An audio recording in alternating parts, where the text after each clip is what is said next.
হযরত মাওলানা আবু তাহির মোহাম্মদ মাইনুদ্দিন সাহেব, হযরত মাওলানা আবু তাহির মোহাম্মদ মাইনুদ্দিন সাহেব।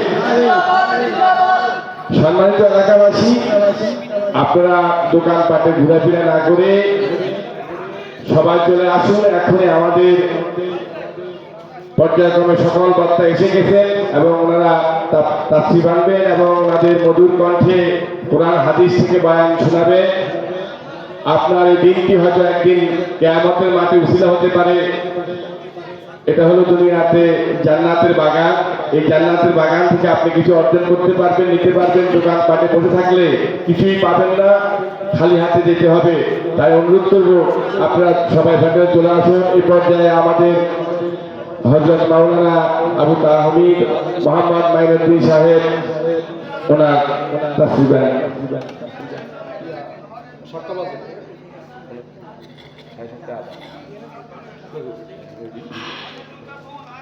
আসসালামু আলাইকুম ওয়া রাহমাতুল্লাহি ওয়া বারাকাতুহু। আপনারা কি ভালো আছেন? একটু জোরে বলেন না, ভালো আছেন? আসলে দেখেন, এই যে মাহফিলের প্যান্ডেল, কত সুন্দর আয়োজন, অনেক টাকা খরচ হয়েছে না? এই আয়োজনটা কারা করছে? এলাকার মানুষ না?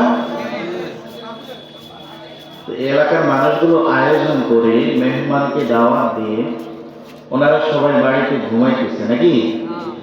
মেহমানকে রাইখা মেজবান ঘুমাইতেছে, এটা কি আদব?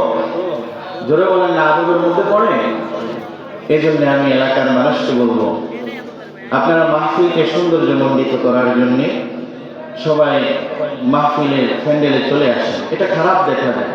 একজন মেহমান কত দূর থেকে আসবে, আমরা স্থানীয় মানুষ, অসুবিধা নেই।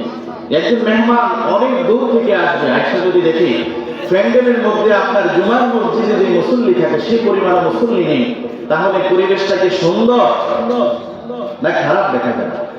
আল্লাহ তাআলা সবাইকে বোঝার তৌফিক দান করেন।